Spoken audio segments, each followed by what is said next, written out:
Kahit sabihin na natin na napakagaan lang neto mga kamasa, kahit sabihin na natin mabigat o magaan, ang kagandahan niyan mga kamasa, ang paglalagay ng center support ay napaka-importante niyan. So ano nga ba yung center support na tinatawag ko? Pagkakabit ng pin light mga kamasta, dapat alam mo na kung saan natin lalagay yung metal frame natin para hindi maapektuhan yung lakas ng ating ceiling mga kamasta, no? So sa pagkakat natin ng strip light, ayan. Huwag nyo ikakat ng kalahati mga kamasta. So walang kalahati na pag-i-installa natin para dun sa strip light natin o kaya sa cove light na ikakabit natin sa cove.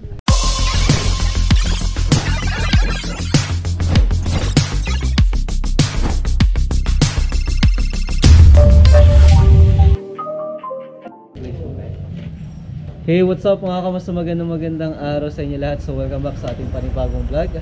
So ngayon mga kamasta, nandito tayo sa Jones Isabela project natin at tayo magkakabit ngayon ng mga ilaw mga kamasta. Kung napanood nyo yung last vlog natin, so eto na yung part 2 niya mga kamasta, kung saan magkakabit tayo ng ilaw at ibabahagi natin kung ano nga ba yung importansya ng pagkakabit ng center support ng ating metal paring sa pagkakabit ng center light mga kamasta at sa pagkakabit nga rin ng mga pin lights.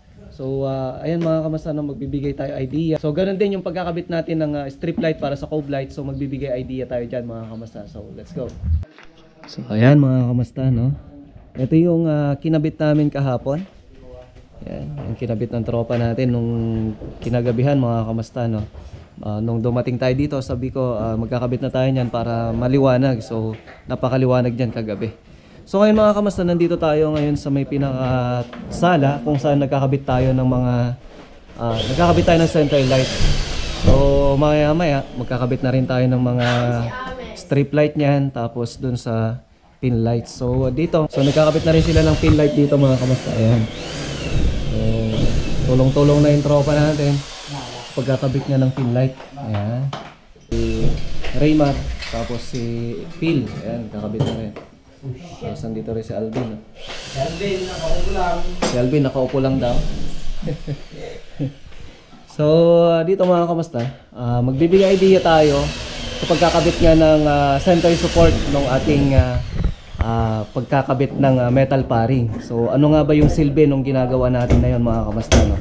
So, kung makikita nyo dito, ginagamitan namin siya ng blind rivets, yung bracket ng center light natin. So yung kinakabit nila na yan mga kamasta, no, bracket yan para dun sa kakabit nating center light. Ito siya.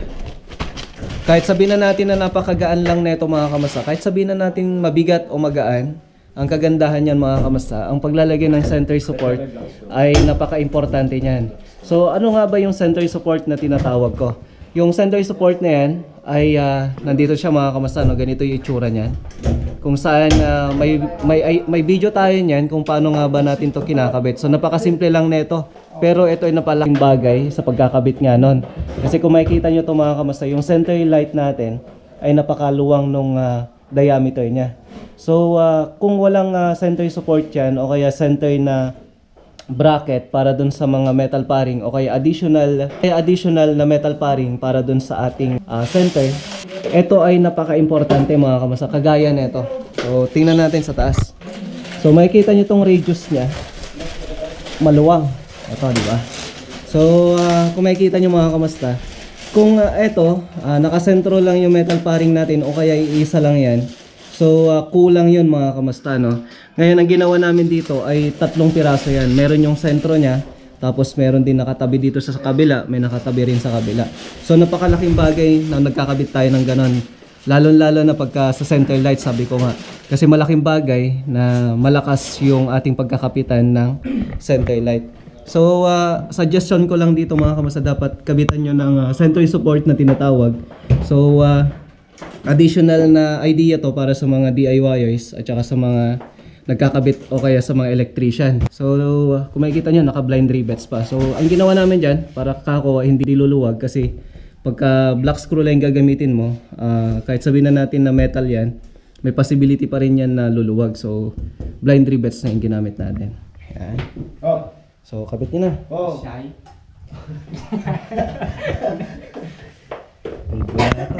Sige.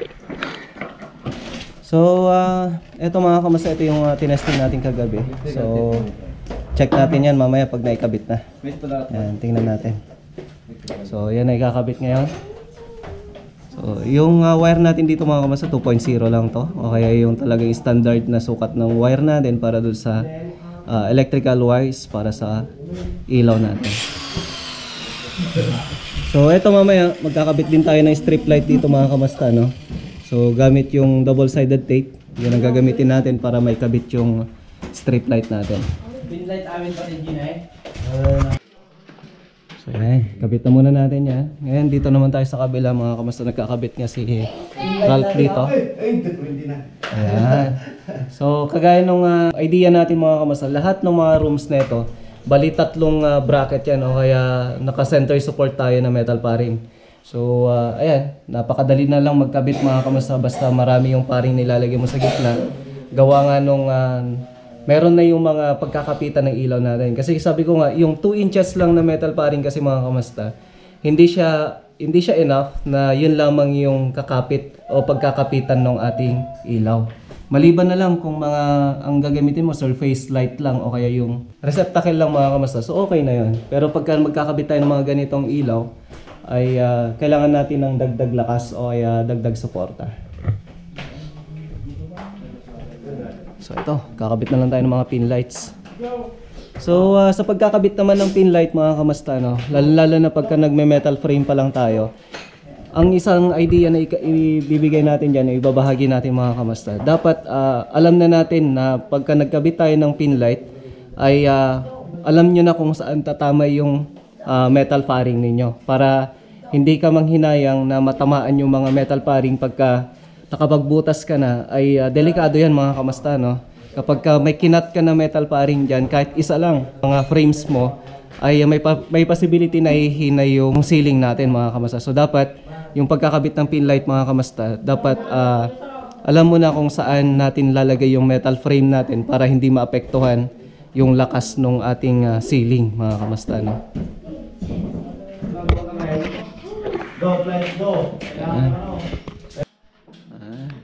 Si Amis.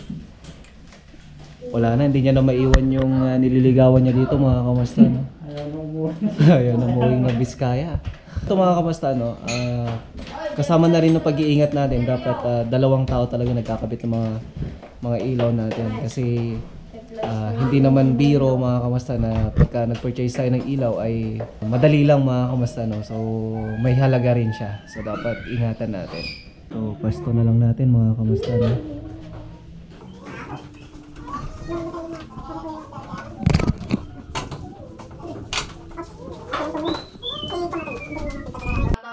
So ayan mga kamusta, no? Ayos na. So yung ikakabit na natin na susunod dito yung cove light. Ayan, so dito na ikabit na rin mga kamusta. Ayan, no? Diba? Ayan yung pin light, ayos na rin. Okay, tricolor to. Okay. So, ito pa yung may kakabit. Tapos isang room pa. Tapos yun nandun. So, ang susunod na ikakabit natin dyan mga kamusta, ito, strip light natin. So, warm lang siya. At yan na ikakabit natin para dito. So, magbibigay idea din tayo dito mga kamusta, no? Kasi maraming nagtatanong kung saan nga ba tayo pwede mag-cut. Kasi may mga nagsasabi kung pwede nga daw ba na ang ikakat natin dito mga kamusta ay kunwari, ang sukat nung cove na kakabitan nila ay 5.5. So, sa 5.5 mga kamusta, hindi siya po pwede na may 0.5. Kasi ang pagkakat ng strip light mga kamusta, every meter mga kamusta. So, ibig sabihin, every 1 meter, tsaka ka lang pwede mag-cut. So, kung makikita nyo ito mga kamusta, no? Sa buong strip light na ganyan, yan, sa buong strip light na to, may makikita ka na dugtungan kung saan ito. Ayan, may dugtungan tayo dito na kung saan 1 meter na po yung sukat niyan. So, yung 1 meter na yon, yun lamang po yung pwede nyong ikat. So, hindi siya po pwede na kalahati. Kasi kung pagkakalahati yan, hindi na gagana yung kalahati niyan. Kasi may continuity na tinatawag dyan. So, every 1 meter lamang yan mga kamusta, no? So, sa pagkakat natin ng strip light, ayan. Huwag nyo ikakat ng kalahati mga kamusta. So, walang kalahati. na pag-i-install natin para doon sa strip light natin o kaya sa cove light ay kakabit natin sa cove. Yan. So, yan, lagi nyo tatandaan. May makikita kayo dito na parang sign ng gunting na dito nyo lamang siya pwedeng i-cut. Yan. So, kung ang sukat ng cove nyo ay 5.5, sabi ko nga, dapat ang gamitin nyo dyan ay 6 meters. Yung kalahati niya, pwede nyo naman itago o kaya pwede nyo naman idugtong doon sa may nakabitan na o kaya nalagyan na. Yan. So, kabit na natin mga kamasta, no? So, ito yung ginagamit natin mga kamasta, double-sided tape. So, pwede kayong bumili kahit saan bilihan ng double-sided tape. Pero kalimitan ito, nabibili namin sa Pandayan. So, mas maganda yung klase ng double-sided tape na nabili namin sa kanila o kaya binibili namin. So, yun lang yung gagamitin natin para sa pagkakabit nito. Then, lalagyan natin siya ng support na cable tie para dun sa may tapat mismo ng mga metal paring. So, ipakita natin yan kung paano. So, ayan mga kamusta, no? Gamit yung laser natin, kinukuha natin yung level ng pagkakabitan natin ng strip light. Ayan. So, importante na magkukuha tayo ng linya yan. Ayan, tapos pipitikan na lang yan. So, may sukat na yan mga kamusta, no? Yung ginagawa ni Amis tsaka ni Dagul. Ayan. Ayun, kung makikita nyo yung linya, yan na yung pagkakabitan natin ng strip light. So, yan ang susunod mga kamastayan. Gamit yung pitik natin, kukunin natin yung linya. Kasi ang shadow ng ilaw mga kamasta, nanggagaling din kung straight o bengko-bengko o kaya hindi maganda yung pagkakalagay ng strip light natin. So, number 1 yan, dapat talagang may linya siya. Kasi yun ang magpapakita na linya para dito sa may ilaw natin dito sa may shadow niya. So makikita natin yan mamaya, kagaya niyan mga kamasta, no? Pinipitikan talaga natin yan, ginagamitan natin ng laser para dun sa tamang level ng ating ilaw na ilalagay dyan. So hindi lamang siya yung ilalagay mo lang siya sa loob ay enough na yon. So hindi po pwede yon mga kamasta, no? Ilalagay na natin yung double-sided tape kung saan yung nilagay natin ng pitik. Ayan yung pitik niya, makikita nyo yung may linya, no? So, yan yung lalagyan natin ng double-sided tape. It's either doon sa ilalim niya o kaya sa ibabaw. So, pwedeng-pwede yan. Kung makikita nyo ito mga kamasta, dapat ganito rin yung cove natin na walang gap sa ilalim. Ayan. So, para walang sisingawan yung init galing doon sa taas. Yan yung ginagawa ngayon ni Dagul. So, sa ilalim yung nilalagyan niya mga kamasta, no? So, dito siya nagkakabit, banda dito. Then, doon din natin siya ikakabit yung strip light natin. Ay, si JR Gabatino. Ayan. So, yan yung kinakabit niya ngayon. Nakatay doon! Si Rudy Gobert. Ayan.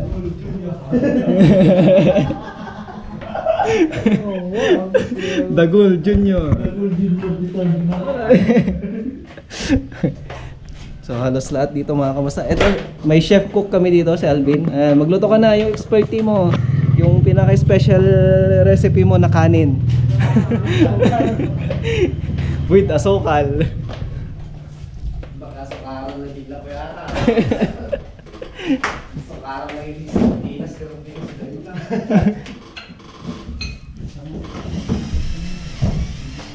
Lapit. So yan, bili mo tayo ng ulam mga kamusta, no? So, magkano isang kilo kuya? 120. Dalawa.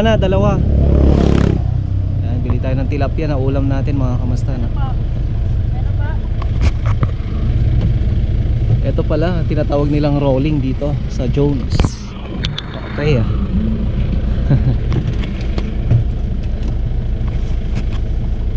So, bili tayong tilapia.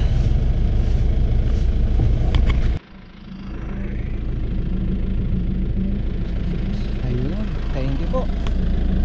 May pangulam na yung tropa mga kamusta, no? Yan. Then mamaya punta tayo dun sa ilog at mangunguha tayo ng sa Ilocano tukmem. Para may maulam tayo mamaya. Yan, nakarawan na si Pula. Lipat natin mamaya.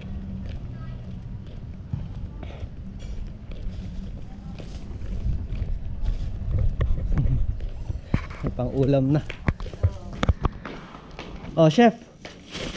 So, ayan. So, isa pa dito mga kamas sa pagkakabit ng strip light natin. Number 1 na dapat nakailaw yung strip light natin para makita ninyo talaga yung talagang saktong sukat niya. Ayan. So, ayan. Bali, 3 na sila nagkakabit. Si Do, saling pusa. O yan, kunwari. Oh, nakatawan! So, kung makikita nyo mga kamasta, oh, straight yan. So, pantay na pantay yung shadow niya. So, malaking bagay na yung sukat natin o kaya yung linya natin mga kamasta ay masusunod at masusunod yun. Warm. So, yan mga kamasta, no? Ang ganda na. Pag pantay na pantay talaga yung sukat mo mga kamasta, no? Yung pagkakabit. Syempre maganda rin yung kalalabasan. Konti na lang, dito na lang sa portion na to. Yung mga cob light, ay yung mga pin light naman natin, ayan, halos na ikabit na lahat. Meron pang ibang mga portion na lang. So ayan ang mga kamasta, no? Ayan, naikabit na nga lahat. Bali, naikabit na lahat ng ilaw dito. Ayan, napakasimple. So sabi nga, ito yung mga tinatawag na simple but elegante. Pero elegante mga kamasta, no? So ayan, so yung warm niya na cob light, ayan, ayos na. Tapos yung center light natin, ayan, napakasimple lang din. Tapos yung mga pin lights natin, ayan. So sabay-sabay yan. Tapos dito naman sa dining area, ayan, yung dining area natin, may pin light din na 4. Tapos yung sa center light natin, kung saan tricolor din siya. Tapos dito naman sa may portion ng kitchen mga kamasta, no? Ito yung para sa labas, ayan, gumagana na. Tapos ito yung center light dito sa may kitchen. Tapos may pin light tayo doon na 2 doon. So tricolor din yan. Tapos may pin light din tayo dito. So tricolor din siya. So napakaliwanag mga kumasta, no? And dito meron na rin tong ilaw, naka-surface pin light tayo dyan sa CR. Tapos dito naman sa rooms, yan. So tricolor din yan. Tapos yung pin light natin ay tricolor din. So pare-parehas na yan. Ganon din dito sa isang room. Ayan, ayan si Sir Rodelo. Ayan, so testing natin. Ayan yung pin light. Tapos center light. So okay mga kamasta, no? So magdamag yan naman ngayong gabi para ma-check lahat mga kamasta, no? Ayan, okay na. Ayan, may mga tropa tayo dito ngayon. Ayan, oh. Ayan, ano yan? Shoutout na. Nakatalikod na kasi. Wala na, talikod na sila mga kamasta, no? So, ayan ang mga kamusta, no? Hanggang dito na lang yung video natin. So, ayan mga kamusta, ito lang yung simpleng gawa natin dito. At simpleng mga designs ng ilaw, design ng kisame. So, sabi ko nga, simple lang siya, but then elegante na tinatawag mga kamusta. So, ayan, kay Ma'am Nora at kay Sir Rodel, maraming salamat po sa tiwala. So, ayan, ito na po yung bahay nila mga kamusta, no? So, worth it, sabi ko nga sa lahat ng mga gasto natin. So, ang susunod pa na project natin dito mga kamusta ay yung tiles installation, kung saan gigibay natin yung tiles. So, magkakaroon tayo ng demolition dito. Then, magre-reinstall tayo ng tiles mga kamusta. Pero yung tiles na ilalagay na natin ngayon ay bago na siya. Hindi na siya yung ikakabit din natin yung binaklas mga kamusta. So ayan mga kamusta, hanggang dito na lang yung video natin. Maraming salamat muli. At sa lahat po ng mga viewers natin, subscribers natin, supporters natin. Thank you so much. Mag-ingat po kayong lahat. God bless everyone. Bye!